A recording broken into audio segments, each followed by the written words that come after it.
Buenas noches, vamos a aprovechar el tiempo, vamos a ver un tema muy interesante. Ponga mucha atención, por favor.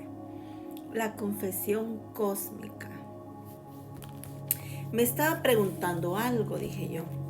Cuando los sacerdotes realizaban el Semikha, poniendo los pecados del pueblo sobre el sacrificio, tenían que imponer sus manos sobre el sacrificio, pero también tenían que confesar sus pecados sobre el mismo.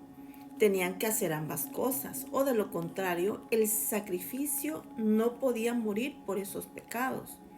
Pero cuando el Mesías fue llevado por los sacerdotes la noche antes de su muerte, los sacerdotes pusieron sus manos sobre él, pero no hubo confesión de pecado. Venga, dijo el maestro, veamos lo que encontramos. Me llevó a la cámara de los rollos, donde sacó de una estantería muy alta un rollo un rollo de tamaño medio. Lo puso sobre la mesa de madera. Lo desenrolló hasta llegar al lugar que buscaba y comenzó a traducirlo en voz alta. Entonces el sumo sacerdote, rasgando su vestidura, dijo: ¿Qué más necesidad tenemos de testigos? ¿Habéis oído la blasfemia? A lo que los que estaban en el concilio estuvieron de acuerdo en que era culpable y merecedor de la muerte. Lo condenaron a muerte acusándolo falsamente. En el Semikha, el sacerdote confesaba los pecados sobre el sacrificio. ¿Era el sacrificio culpable de esos pecados? No.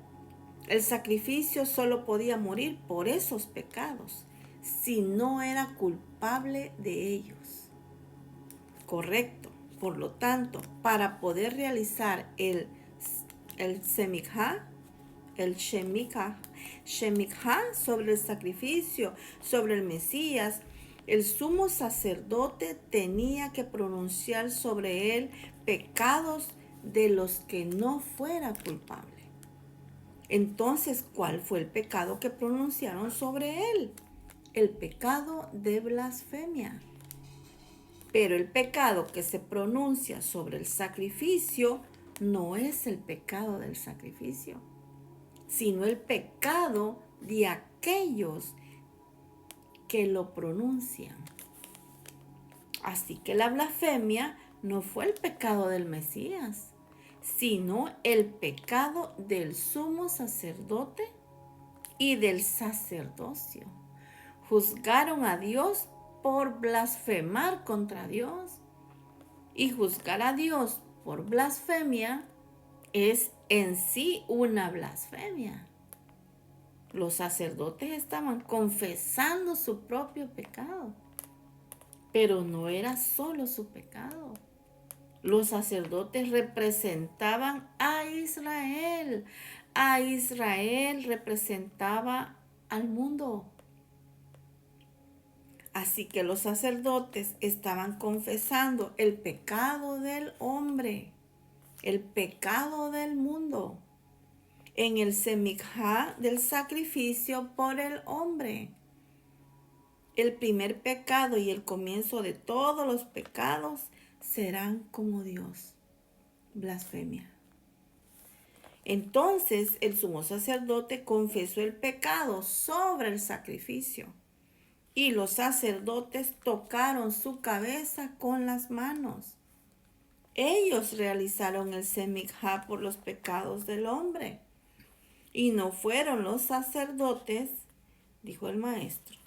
Fue Dios quien estaba realizando el Semikha cuando puso nuestros pecados sobre el Mesías.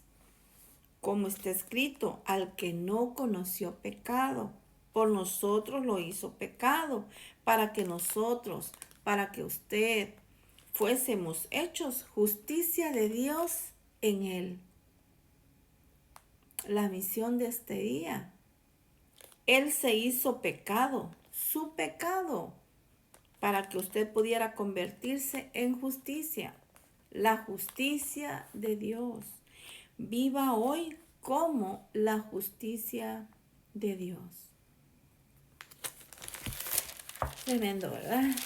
Génesis capítulo 3, versículo 5. Usted lea todo el contexto, ¿verdad? Todo el capítulo. Aquí estamos puntualizando Génesis 3, 5. Sino que sabe Dios que el día que comáis de él serán abiertos vuestros ojos y seréis como Dios, sabiendo el bien y el mal. ¿Verdad?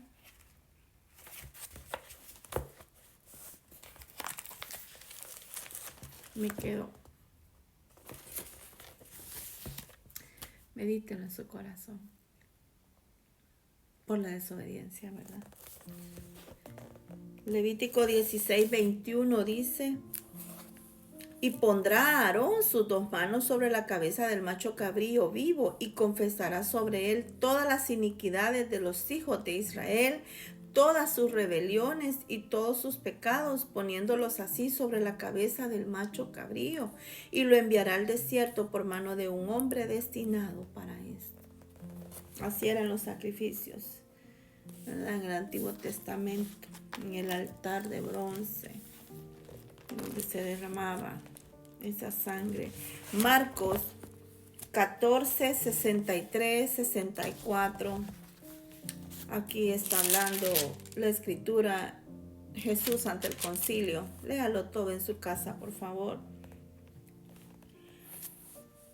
Entonces el sumo sacerdote, rasgando su vestidura, dijo: ¿qué más necesidad tenemos de testigos? ¿Habéis oído la blasfemia? ¿Qué os parece? Y todos ellos le condenaron, declarándole ser digno de muerte. Y algunos comenzaron a escupirle y a cubrirle el rostro y a darle de puñetazos y a decirle: profetiza. Y los alguaciles le daban de bofetadas. Segunda de Corintios 5:21 dice la escritura: al que nos conoció pecado, por nosotros lo hizo pecado, para que nosotros fuésemos hechos justicia de Dios en él. Qué gran enseñanza nos deja el Señor, ¿verdad? ¿Qué más evidencia podemos tener de que Él dio su vida por nosotros? Él perdió. Él fue una ofrenda, ¿verdad? Porque Él se entregó a sí mismo. Y realmente no fue por otra cosa más que darnos vida a nosotros, para volvernos a restaurar la relación del Padre. Porque desde el inicio pues no se le obedeció. Y ahí lo vemos claramente, ¿verdad? No comerán de este árbol, y lo comieron, del bien y del mal. Y más allá estaba el árbol de la vida, que representa a Jesús. Y dijo: si yo no saco a estos, se van a hacer eternos, conociendo el bien y el mal. Y los tuvo que sacar del Edén. Así es que Dios nos está dando oportunidad día, con amor, con esperanza, ¿verdad? Que tomemos una buena decisión. Que nuestras decisiones sean buenas decisiones y no malas decisiones, para que no nos lamentemos el día de mañana, porque Él nos da esa libertad de escoger lo bueno y lo malo.